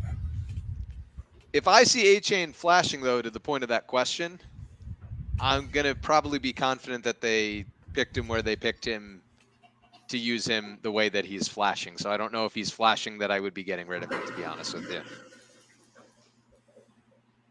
I haven't valued so far above. That was A-Chain going down the garbage disposal. I haven't valued so far above his ADP that how much would he have to rise to become a sell? Probably a lot. I think he's not really. Yeah, he'd have to get near the top 20. He's not really on my list of, but I also tend to be higher on rookies. Like I think Bijan. I think you put Bijan in this conversation, but the problem is I think Bijan's going to be so much more of a sell after the first couple of weeks when he literally destroys. Like he's going to rip the earth apart in the first 6, and you're going to want to sell him then. So I don't know if I'd be selling him in the offseason. I'm trying to think of any rookies that I really feel this way about. Rookies. Oh, I think Mingo. Roshan Johnson. Oh, Roshan Johnson. I was going to say it before. Roshan Johnson is not a good prospect. I don't know what people are talking about. No, he's not. Like people are. I heard someone say that he would have been an elite starter if it were not for Bijan Robinson, and that is just lunacy. Like I don't see that. He's okay. He's okay. He's okay. Yeah, I'm with you guys. Yeah, he's fine. I don't see it. I don't know what people are seeing. I don't know what people are talking about. I think if he'd gone to a team where there was less of a path to the starting job, people wouldn't be talking about him. I think that's why people are talking about him, and they're reevaluating their take on him pre-draft because they like the landing spot. But I don't. Yeah, I mean, he was just he's a decent physical runner that's really slow, can kind of pass catch. He's just nothing special about his game overall. Like he's not an okay player, and he got to play like it. And in Chicago, where you have Justin Fields already running the football, you have Khalil Herbert already. This is not. I mean, unless Justin Fields takes this is going to be a prolific offense in 2023. Like Roshan's just not set up for success here, and he's also not really super high capital. Like, I'm less impressed by the high efficiency on a very low carry count. It doesn't impress me. Brian Robinson. Yeah, no. He screams Brian Robinson. No, he doesn't. Yeah. Brian Robinson was able to have 200-something. Brian Robinson's actually good. It's not that Brian Robinson is good. It's that Brian Robinson proved that he could carry a workload. Roshan Johnson has never proven that. I don't think he can. Mm-hmm. I don't think you cannot give Roshan Johnson 250 carries. Like I'm saying he's that slow plotter that. But you're not going to get someone who's going to break away. You're not going to get someone who's going to really. Yeah, I think that's just more pointing out the play style, and I think that's fair because they're pretty similar when you look at play style. those slow grinder backs that can't really And pass catch even very if well. even if he Not gets gonna the, They're break even if very he away. gets similar those carries, sizes. even if he gets those Yes. carries, he's still not going to put up the amount of numbers that you're going to need no matter what. Exactly. And I think yeah. people So keep Roschon forgetting, Johnson- like they have two backs there in Chicago, right? Deonta Foreman is not a bad early Foreman's down actually back, more interesting than people give him credit for. I think he's actually a very interesting prospect here. and Herbert, if he could stay healthy, I mean, he's the talent. So I just don't see a Also, consistent people think role of for Herbert him. as being really small, and he's not. Yeah, He's not. No, He's he's short. a big back. But he's not small at all. So that's incorrect. But people think of him as being really small. So who's another rookie? Because I would like to shout out Jonathan Mingo. Personally, I think he is because he is a prospect. That, I mean, Well, you- the you problem got- with Jonathan Mingo, though, is he's really irrelevant for me because I would never have any Jonathan Mingo. So I can't sell him high Yeah. because Roschon Johnson, to be fair, is kind of the I didn't same. I never would got never any from the have rookie any. draft either. I would I didn't say go. it's hard for me to say because most of the guys are guys I would never have. Or guys I'm so far above like regular ADP on. Some of the lower Well, just think of it guys, as a player who might have this player. Chase It's not Brown. always just you. Chase Brown is one I would say. He's someone I could actually have because he's a later Possibly. player. I see Jaden. not I Reed- like good. him as a talent. I like Chase But he's Brown. not I think good. he's all right. He's a 5th round pick. He's not good. And if you can get a 2nd round pick for him later, I would gladly take it because he's bad. He would be a lot of those sell high players are players who are lower to begin with.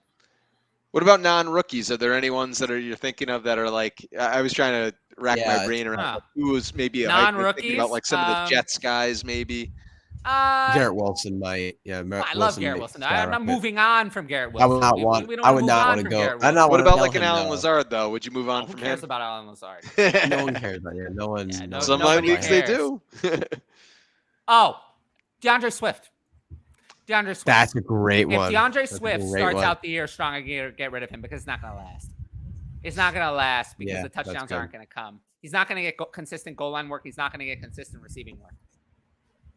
So he's yeah. definitely one. Um, Isaiah Pacheco to some degree because I don't really believe in him. Khalil Herbert actually, same backfield. yeah, Herbert. Yep. And then James Cook. If James depends. Cook I mean, builds up. it depends. Or is that when you're He's writing one where out? it depends on what, because I don't know how high his price is ever going to get because people don't really like that. His brother's situation gonna come now. take his work anyway. No. Huh. Yeah. Jaden Reed. It's not really a prospect I like, and I think Christian Watson is better than Jaden Reed, and I don't think that that's going to change. It's not. I don't think that's going to change. I think that Jaden Reed is someone who could develop into a nice 2, but I'm not sure a nice 2 for Love is going to be good. Yeah, that's going to be a slot No. guy, almost like they hope he could become like a Randall Cobb, right? I think Christian Watson's more of like, he's your number 1. Well, I also think that they could easily bring in someone else next year who profiles between Christian Watson and Jaden Reed. What about some of the Kansas City receivers? Because some of them are definitely going to be getting some hype this offseason. Any of them, yeah, Like- any of them. Any of them. If any of them are getting real hype, sell them off immediately. Sky Moore especially, but You know. Yeah. he's the Oh one I my really goodness, don't Sky believe Moore, in. get out of here. Oh, Sky, with wide receivers, you don't see wide receiver 2. Like you don't see.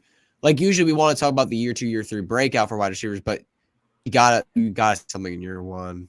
Like when you look at wide receivers usually like very rarely break out in year 2 and nothing happens in year 1. Like that just doesn't Almost happen never, yeah. very often. It's almost never.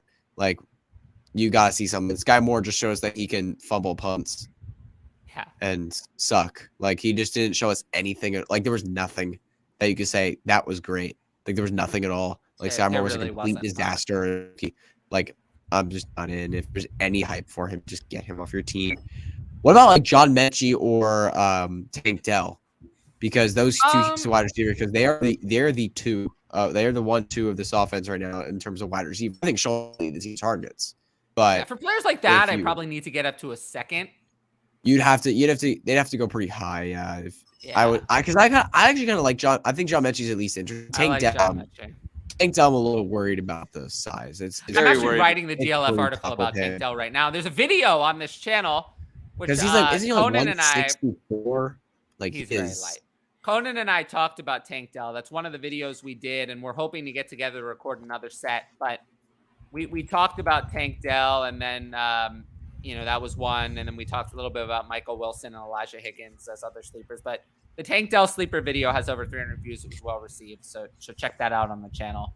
People love Tank Dell though. There's a following. I know there's a for hive. Tank Dell. Well, I'm writing the article right now. Oh, I'm yeah. sure I'll get flamed for it because people have nothing better to do than flame me, right? I mean, they don't. It's one thing I've noticed: people have nothing better to do. Oh, man. I just have to see someone be successful what at 5'8", about, 165 before I buy on Tank Dell. I don't think it's gonna get much better for this player. I think it's actually only gonna get worse. But if we see some positive reports about the player injury, I want to get rid of Kyler Murray. If we see positive reports about his injury, I want to get rid of him because those are all lies. All lies. Can't Get rid of him. You can't get rid of But- Kyler Murray. I've tried. You can't. Yeah. Kyler Murray's worth Not nothing. right now. We can't. If he gets some positive reports, people. Kyler Murray is a buy to me, not a sell, because Kyler Murray's price is so low. Yes. There was really not bad, but I don't. well, you're not gonna get any positive reports on. Top 8 Yes, I points per can. game. It's unlikely. Top 8 points per game when he's on the field. Well, there was one situation where I saw Kyler Murray in a super flex draft getting going the replaced this 5th year. round. How Just about weird. that? The 5th round. That sounds pretty good, right? The 5th You're a super round flex league? outside the top 20 quarterbacks. I like that one. Yeah. So That's Kyler nice. Murray's not a sell. That's kind of like, yeah. Nobody easy. wants him. Nobody Yeah. wants him. You can't sell if no one wants him. He The went in a. hundreds- I'm hundreds- laughing because he went in a trade in my league, one of my leagues today, for a decent amount, like 2 firsts in a super flex 14 team. That's surprising. I haven't seen anything like that. Yeah. I haven't seen anything like that either. Yeah. I mean, where do you guys have him ranked among quarterbacks for Dynasty? Because I'm at 15 right now currently. That's a little low. I have him at 12. It is a low.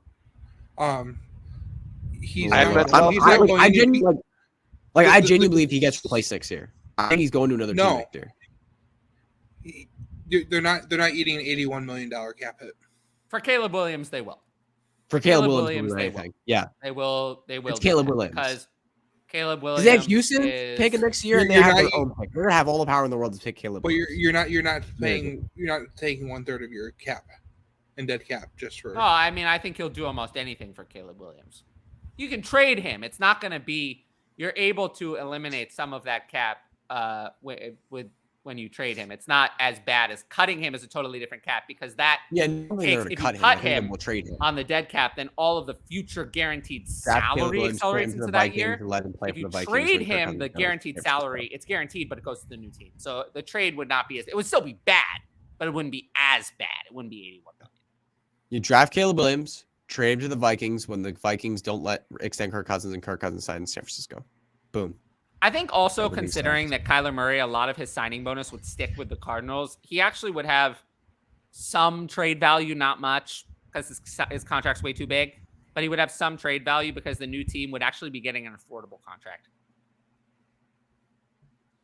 All right, the post, you got a 24 third for A-Rob. That's good.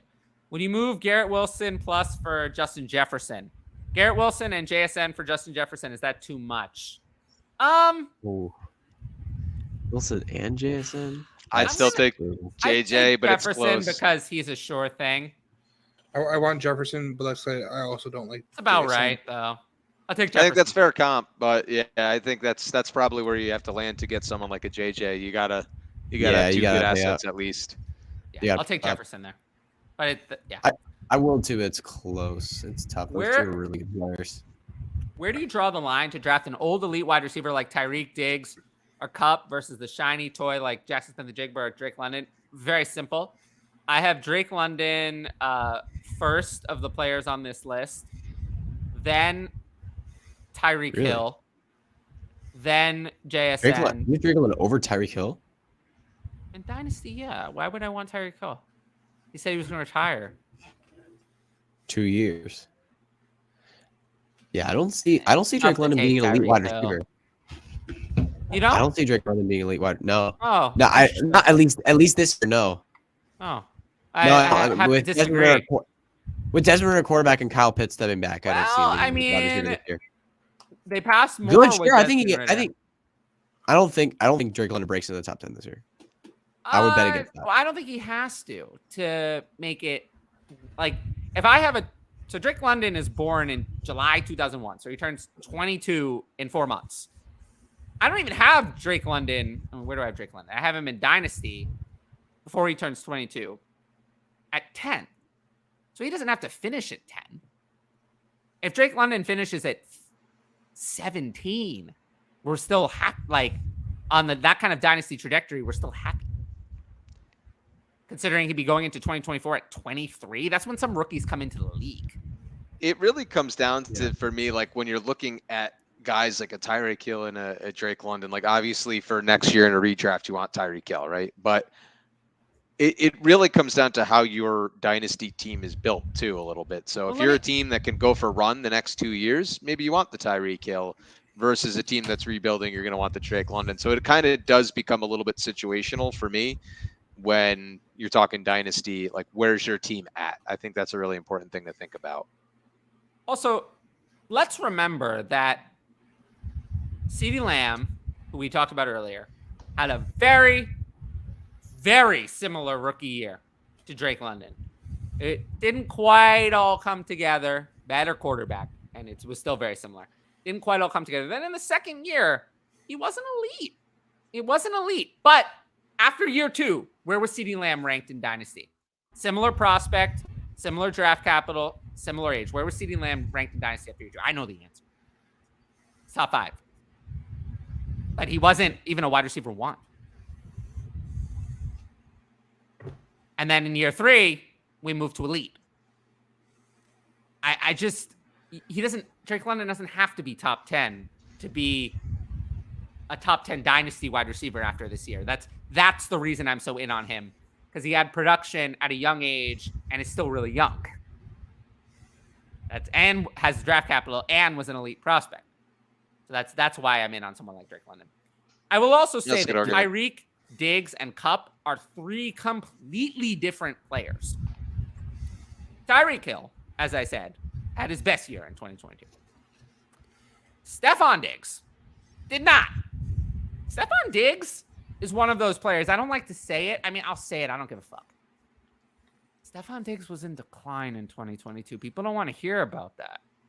But he was not in a little bit of decline. He was in a lot of decline. A lot of decline. Like, he was not the same. I mean, it was not the same elite player. And he disappeared down the stretch last year. Vanished. Poof. Gone. Gone. I mean, if you remember, we remember people who started Stephon Diggs in the playoffs last year. Gone. I mean, a disaster. A disaster down the stretch. He's not at OTAs. There seems to be a little problem there. He's in decline. People don't want to say that. Cooper Kupp was still good, but he has other issues. Injury. And then Matthew Stafford has issues. Tyreek doesn't have those issues that either Diggs or Kupp has. So those are 3 completely different players. I'm confident that Tyreek Hill will give you at least 2 years of wide receiver 1 production. I can't say the same about Stephon Diggs and Cooper Kupp. Yeah. Those are 3 very different players. That's why I have Tyreek Hill in the same value tier as London and JSN, whereas Diggs and Kupp are a tier lower.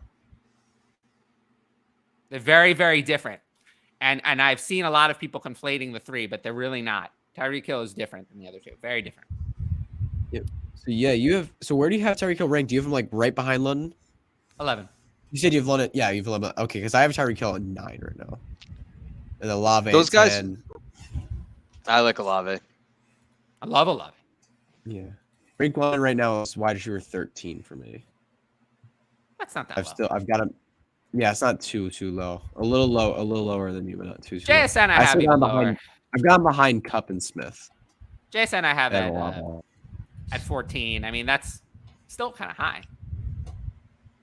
I just believe Jason is down at 20 for me for now. I'm just a little bit lower. That's crazy. That's crazy. I did JSN's rookie profile for DLF, and I should move him up.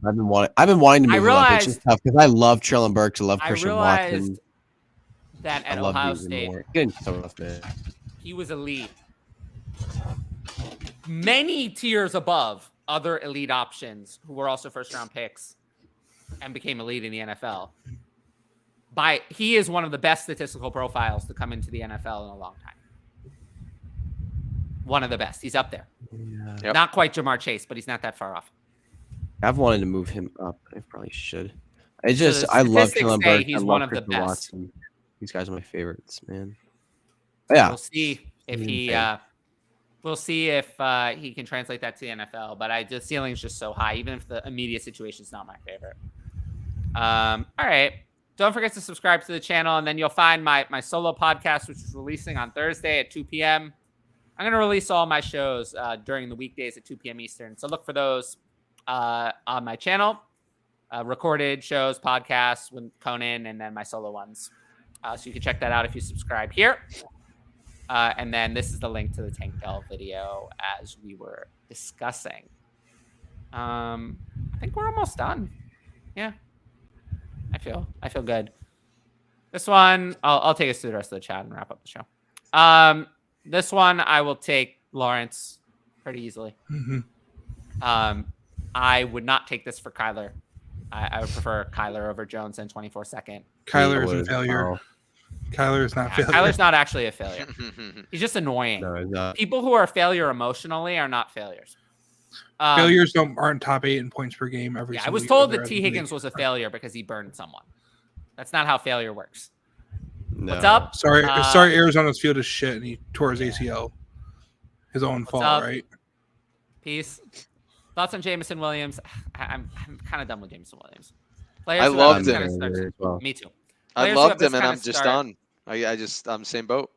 Yeah, I have agree, I'm Deontay all Johnson in. ranked higher Forward. in Dynasty. I'm Oh, just kind of wow.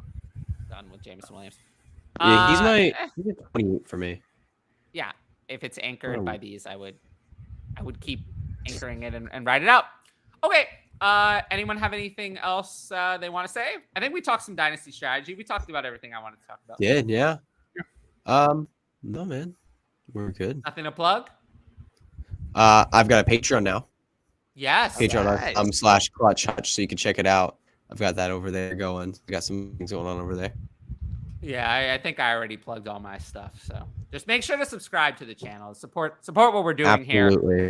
Give That's us the most follows on important Twitter if you're not following. My followers are still Our low. handles are right there. Yeah, yes, that's true. The follow on Twitter is very important. And then, my Patreon, which I mentioned. And, check out my articles for DLF. DLF subscription is still probably the best value you can get in the Dynasty game. You get so much for that $29.99 a year. So I would check that out. I'll but also yeah. just reiterate, not all 24 firsts are late firsts. Oh, my God. If I could leave you with one thing from tonight. Such good advice. But yeah, thank you to everyone. Thanks for the audience. Thanks for all the comments. Thursday, 2 p.m. Eastern is when my next video releases. So check that out on the channel. And then next week we will be back with what will we be back with? We will be back with an episode that doesn't have a title yet. Hutch's mom. So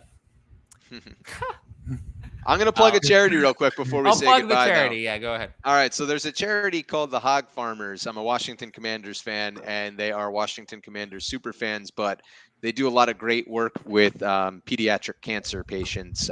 They do like care packages. They do some trips for them and everything. Amazing stuff they do. The Hog Farmers, definitely check them out. Can't find better guys than them. I love that. That's awesome. And man. of course, Scott Fishbowl for charity as well. Check that 100%. out. Yeah. Yeah, Yo, there's me still and my time. dad are going to the same live in New York Saw this that. year. I'm going to be there. It's gonna be I'm not awesome. drafting. I'm not drafting live because I'm going to draft in the Krusty Krab division, but I will be there, so you'll get to meet me. I will You'll come be there down at the too. draft? You guys are both going to be there. I'll come hang out. I can walk there. You do realize how close I live to where You live in New York. We took a trip to New York. I was like, yo, I want to visit Tyler. Like, we're in Manhattan right No, now. Go. whoever You'll I be there? forget the details, but I can walk there. So I would, at the very least, I'll stop by and say hi. Yeah, that'd be It's like I think it's like a 10-minute walk from my house. That'd be It's very legit. close. It's like a 45-minute drive for me, but I'll It's come not say bad. hello Come in too. and visit. I will come in and visit for sure. Patrick, you should come from Michigan. Yeah, probably won't It was happen. worth the shot. Michigan. It was worth the We're shot. the shot. But yeah, I appreciate the audience and everyone, and I'll see you all next time. Thanks, everyone. Woo-loo-loo-loo-loo.